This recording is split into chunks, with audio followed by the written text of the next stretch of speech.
Hello guys, how are you all doing? I welcome all of you back to this second lecture of this series. এখানে আমরা দেখতে পাচ্ছি আমরা editorial letter করব।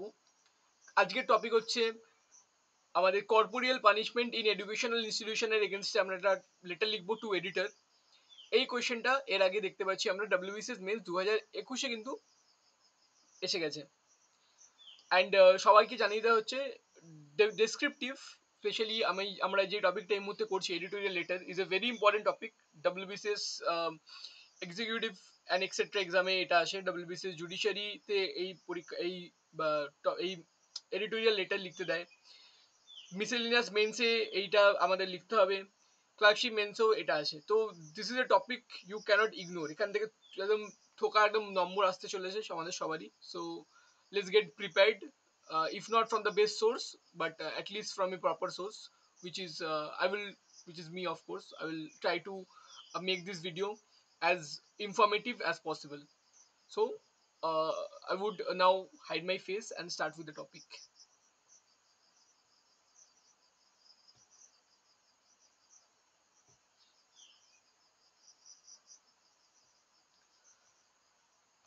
So ফার্স্টেই আমরা ফরম্যাট দিয়ে শুরু করি। ফরম্যাট এখানে দেখতে পাচ্ছ টু টু দ্য এডিটর, এটা তো আমাদের লিখতেই হচ্ছে সবাইকে, টু দ্য এডিটর। এখানে the X Y Z ABC street, এখানে কিন্তু আইডেন্টিটি রিভিলের কোনো রকম চান্স আমি দিচ্ছি না। এখানে the X Y Z ABC street লিখে দিয়েছি, ঠিক আছে। কিছু কিছু জায়গায় দ্য হিন্দু বা পপুলার, প্রচন্ড পপুলার নিউজ পেপারকে লিখতে পারো, ঠিক আছে, বাট তুমি এটাও লিখে দিতে পারো just to reduce any risk. তুমি জাস্ট নিউজ পেপারের নামও লিখতে হবে না, the X Y Z ABC street বলে গল্প শেষ করে দাও। সাবজেক্ট, সাবজেক্টে আমাদের টপিকটা কি লিখতে হবে? টপিকটা এখানে দেখতেই পাচ্ছ, corporeal punishment in educational institutions. Corporeal punishment কি? বেসিক্যালি ফিজিক্যাল পানিশমেন্ট, যেটা এডুকেশনাল ইনস্টিটিউশনে দেওয়া হয়।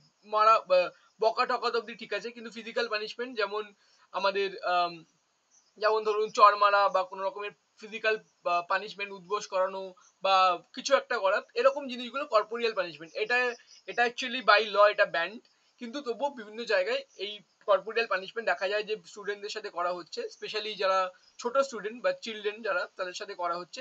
এবং এটারই যে যত রকমের নেগেটিভ এফেক্ট আছে সেটা নিয়ে আমাদেরকে লিখতে হবে, সেটা নিয়ে আমাদেরকে এই লেটার টু এডিটর আমাদেরকে পাঠাতে হবে, ঠিক আছে। তো প্রোটেস্ট স্ল্যাশ গ্রিভেন্স আমি এখানে লিখেছি, ঠিক আছে। প্রোটেস্ট লিখে ছেড়ে দিতে পারো, গ্রিভেন্স লিখেও ছেড়ে দিতে পারো, কোনো প্রবলেম নেই। স্যার স্ল্যাশ ম্যাডাম, এখানে শুধুমাত্র স্যার লিখলেও চলে। আমি এখানে জেন্ডার নিউট্রাল থাকতে চেয়েছি, বিকজ আমাদের এডিটোরিয়াল স্যার হবে না ম্যাডাম হবে, এডিটর স্যার হবে না ম্যাডাম হবে আমরা জানি না, তো জেন্ডার নিউট্রাল হওয়াটা better. My name is XYZ, comma, a regular reader of your esteemed daily, and would like to ventilate my grievance against corporeal punishment in educational institutions which requires serious attention. একদম basic structure যে কোনো editorial letter শুরু করার এরকম line দিয়ে শুরু করবে, ঠিক আছে। My name is X Y Z দিয়ে শুরু করবে, রেগুলার রিডার অফ এর এস্টিম ডেইলি লিখে দেবে, তারপরে I would like to ventilate my grievance. Ventilate my grievance মানে কি? আমার যে গ্রিভান্স আছে, মানে ক্ষোভ, আমার যে ক্ষোভ আছে সেই ক্ষোভটা আমি প্রকাশ করতে চাইছি। Ventilate my grievance against corporeal punishment in educational institute. টপিকটা এখানে আমি লিখে দিয়েছি, which require serious attention। ব্যাস, আমার টপিকটা কি, আমার টপিকের কি সিরিয়াস অ্যাটেনশন দরকার, ঠিক আছে। এখানে তুমি এটাও লিখে দিতে পারো যে if published it will create social awareness। এটাকে তুমি প্রথমের দিকে লিখতে পারো, বা তুমি কনক্লুশনও লিখে দিতে পারো। if published মানে if my editorial is published it will create social awareness, solve the problem, হ্যানা ত্যানা লিখে তুমি দিয়ে দিতে পারো, ঠিক আছে। কিন্তু এখানে আমি একদম শর্ট অ্যান্ড সিম্পল ইন্ট্রোডাকশনে গেছি। এরপরে গেছি আমার বডিতে। Childhood is consider to be once golden years, স্বর্ণযুগ যেটাকে বলা হয়, ওটাকে লিখেছি আমি ইংলিশে golden years. Childhood is consider to be once golden years where one develops physically and mentally by learning, observing and experiencing, ঠিক আছে। চাইল্ডহুডে কি করি আমরা, কিভাবে শিখি আমরা, আমরা ফিজিক্যালি এবং মেন্টালি ডেভেলপ করি, এবং আমরা কিভাবে শিখি? অবজার্ভিং করে শিখি এবং এক্সপিরিয়েন্স করে শিখি, ঠিক আছে। Once doctor Kalam said India's future is shaped in our classrooms, ঠিক আছে। আমাদের একটা যেই এডুকেশনালের যেই একটা কমিটি বানানো হয়েছিল, কমিটিটা আমার একদম, আমি if not wrong Cariappa committee, I guess Cariappa committee,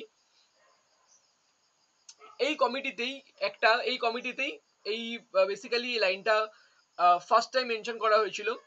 India's future, A Nations future is shaped inner classrooms. ঠিক আছে, এটা এরপরে আমাদের former president and scientist doctor APJ Abdul Kalam sir, উনি এটাকেও নিজের স্পিচে বলেছিলেন।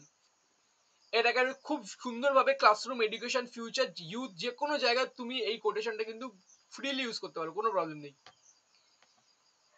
But unfortunately the future is being compromised and inclines toward vulnerability. ঠিক আছে, কিন্তু আমাদের স্টুডেন্টদের বা চিলড্রেনদের ফিউচারকে কি করা হচ্ছে, কম্প্রোমাইজ করা হচ্ছে এবং ইনক্লাইন টু ভালনারেবিলিটি। ইনক্লাইন মানে কি? ইনক্লাইন মানে ঝুঁকে পড়া, ভালনারেবিলিটি মানে কোনো একটা জিনিস ভালনারেবল মানে কি, সেটা ইজিলি ড্যামেজ হয়ে যাবে এমন অবস্থা, সেটাকে বলা হয় ভালনারেবল। ভালনারেবল, ঠিক আছে, মানে স্টুডেন্টদের ফিউচার একটা ভালনারেবল কন্ডিশনে আছে। কেন ভালনারেবল কন্ডিশনে আছে? With the practice of corporeal punishment, specially in educational institutions. ঠিক আছে, ব্যাস এই হচ্ছে ব্যাপার।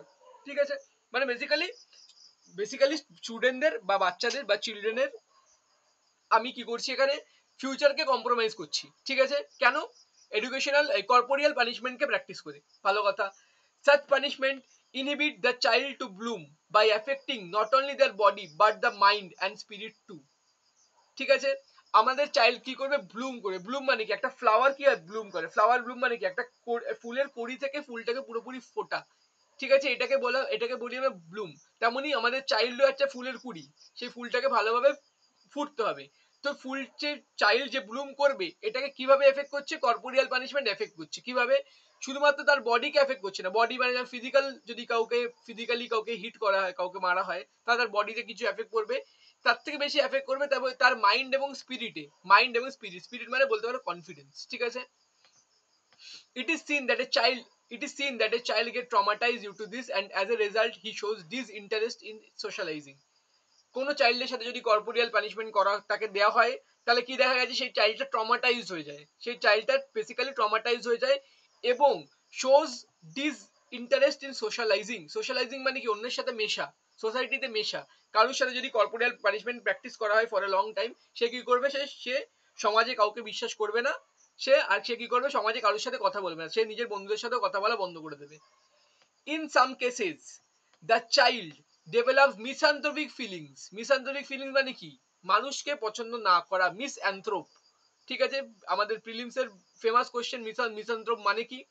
মিসঅ্যানথ্রোপ মানে মানুষকে ভালো না বাসা। ঠিক আছে, সেই চাইল্ডটা কি করবে, আস্তে আস্তে মানুষের উপর থেকে ওর ভরসা উঠে যাবে, ও আর কোনো মানুষকে ভালোবাসবে না। And lack of trust in pedagogist, এবং সে কাকে ট্রাস্ট করবে না? পেডাগোগিস্ট। পেডাগোগিস্ট মানে কি? বাচ্চাদেরকে যারা পড়ায়, এই প্রফেশনে যারা আছে তাদেরকে বলা হয় পেডাগোগি। এই প্রফেশনকে বলা হয় পেডাগোগি এবং এই প্রফেশনালদেরকে বলা হয় পেডাগোগিস্ট। ঠিক আছে, এবং বাচ্চা কি করবে, সেই পেডাগোগিস্টের উপরে ট্রাস্ট করবে না, সে তার টিচারকে ট্রাস্ট করবে না। Similar effects can be seen on teen and adult students who have a greater sense of self-respect and social image. Corporeal punishment চিলড্রেনদের সাথে তো ঠিক আছে, কাউকে একটু বকে দিলাম, উদ্বোস করিয়ে দিলাম, থাপ্পড় মেরে দিলাম, ঠিক আছে। এই সেম জিনিস যদি টিন এবং অ্যাডাল্ট স্টুডেন্টদের সাথে করা হয়, তাদের sense of self respect, social image, ego is very high. কোনো টিউশনে যদি কোনো অ্যাডাল্ট বা টিন স্টুডেন্টকে কোনো স্যার থাপ্পড় মেরে দেয়, সেই টিউশনে সেই স্টুডেন্ট পরের দিন আর পড়তে যাবে না। মানে এতটাই তার সেলফ রেসপেক্টে লাগবে, তার সোশ্যাল ইমেজে লাগবে, তার ইগোতে সেটা গিয়ে হার্ট করবে। দিস ইজ ভেরি ইম্পর্টেন্ট যে টিন এবং অ্যাডাল্ট স্টুডেন্টকেও কিন্তু এখানে কিভাবে এফেক্ট করছে। দেখো এখানে কিন্তু আমি একটা ভালো জিনিস সবাইকে জন্য মেনশন করি। টপিক কি লিখেছে? টপিক বলেছে corporeal punishment in educational institution. ঠিক আছে, সমস্ত স্টুডেন্ট কি ভুলটা করবে? সমস্ত স্টুডেন্ট চিলড্রেনের মধ্যেই ফেসে থাকবে, children children children, child child child বলে কাটিয়ে দেবে সময়। কিন্তু এখানে আমি কি করেছি, আমি একটা টিন এবং অ্যাডাল্ট পয়েন্ট অফ ভিউকে ঢুকিয়েছি।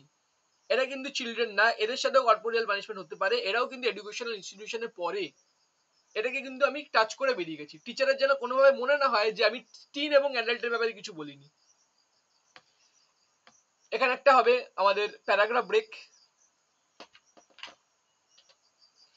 There is an important there is an important need to amend the existing policies, মানে এক্সিস্টিং যেসব পলিসি আছে, স্কুলের পলিসি বা গভর্নমেন্টের ল আছে, এগুলোকে একটু অ্যামেন্ড করতে হবে বিকজ বিভিন্ন ল, বিভিন্ন পলিসি করার পরও কর্পোরিয়াল পানিশমেন্টকে শেষ করা যাচ্ছে না, এখনো কর্পোরিয়াল পানিশমেন্ট এক্সিস্ট করে, স্পেশালি সিটিদের দিকে, সিটি স্কুল প্রাইভেট স্কুল এইসব দিকে অত বেশি দেখা যায় না, কিন্তু গ্রামের দিকে যেগুলো সরকারি স্কুল সেই সব জায়গায় কিন্তু কর্পোরাল পানিশমেন্ট আজও দেখা যেতে পারে, লাঠি দিয়ে মারা, কান ধরে উদ্বোস করানো, মাটিতে বসিয়ে রাখা, বিভিন্ন বিভিন্ন রকমের কর্পোরিয়াল পানিশমেন্ট দেখা যেতে পারে।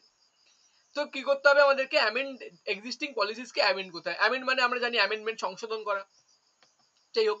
তারপরে collaborative effort and proactive measures are necessary by the parents.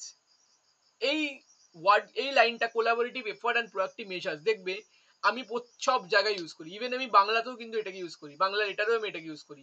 এই জিনিসটাকে কিন্তু একদম মুখস্থ করে নাও, এটা একদম lucid news paper language. Collaborative effort and proactive measures are necessary. Collaborative effort মানে সমস্ত সম্মিলিত এফোর্ট হবে, এবং প্রোঅ্যাক্টিভ মেজার মানে এমন মেজার নেওয়া হবে যে মেজারটা অ্যাকচুয়ালি কাজে দেবে। আমি একটা মেজার নিলাম, সেই মেজার কোনো কাজেই দিল না, সেটা নিয়ে লাভ নেই। আর নেসেসারি, কারা কারা নেবে এই proactive measure collaborative effort? Parent নেবে, টিচার নেবে এবং গভর্নমেন্ট নেবে, তিনজন মিলে একসাথে এসে সমস্যার সমাধান করবে। টু মিটিগেট দ্য প্রবলেম, সমস্যার সমাধান করবে। মিটিগেট ওয়ার্ডটাকে মাথায় রাখো, লিখে রাখো, বুঝে নাও মিটিগেট ওয়ার্ডটার মানে কি। মিটিগেট ওয়ার্ডটার মানে হচ্ছে, মানে মিটিগেট দ্য প্রবলেম মানে সমস্যার সমাধান।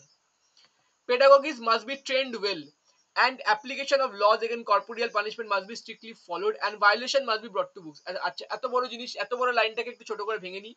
পেডাগোগিস মাস্ট বি ট্রেন ওয়েল, যারা বাচ্চাদেরকে পড়ায় পেডাগোগিস, তাদেরকে ঠিকঠাক ট্রেনিং দিতে হবে। এই জন্যই দেখবে সরকার এখন সমস্ত দেখবে যে টিচিং, যে আমাদের টিচার রিক্রুটমেন্ট এক্সামে হয়, সেখানে বিএড এই সমস্ত ডিগ্রি কম্পালসারি, বিকজ বিএড বা এই সমস্ত ডিগ্রিতে পেডাগগি একটা সাবজেক্ট, সেখানে ভালো করে বোঝানো হয় পেডাগগি কি জিনিস, ঠিক আছে।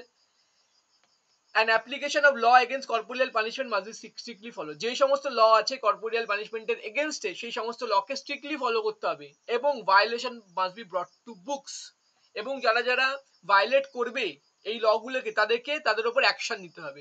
ব্রট টু বুকস মানে কি? ব্রট টু বুকস মানে অ্যাকশন নেওয়া, ঠিক আছে। ব্রট টু বুকস ইডিয়ামটা একটু গুগলে চেক করে নাও, ব্রট টু বুকস। এই ব্রট টু বুকস কিন্তু সবসময় নিউজ পেপারে আমরা দেখতে পাই, বা যে কোনো যখনই কোনো জিনিস খারাপ হয় তখনই এটাকে লেখা হয় criminals must be brought to books, ঠিক আছে, ভালো কথা। এরপরে কি লিখেছি? To ensure a safer childhood to our future generations, ঠিক আছে। বা তুমি এখানে লিখতে পারো safer childhood to the future generations, comma the seeds of our future nation, ঠিক আছে। এখানে ফিউচার জেনারেশনটাকে সরিয়ে দাও,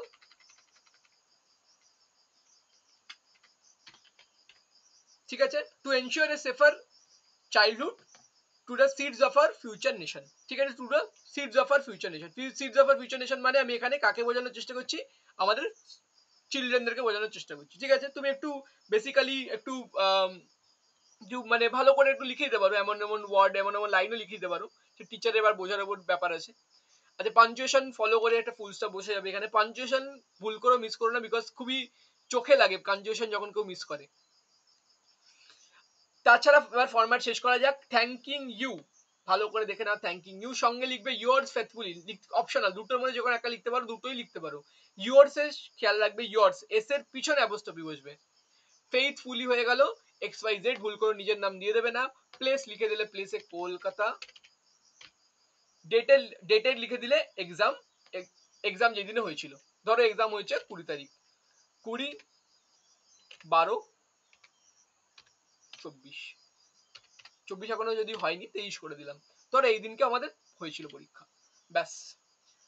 তো এই হচ্ছে আমাদের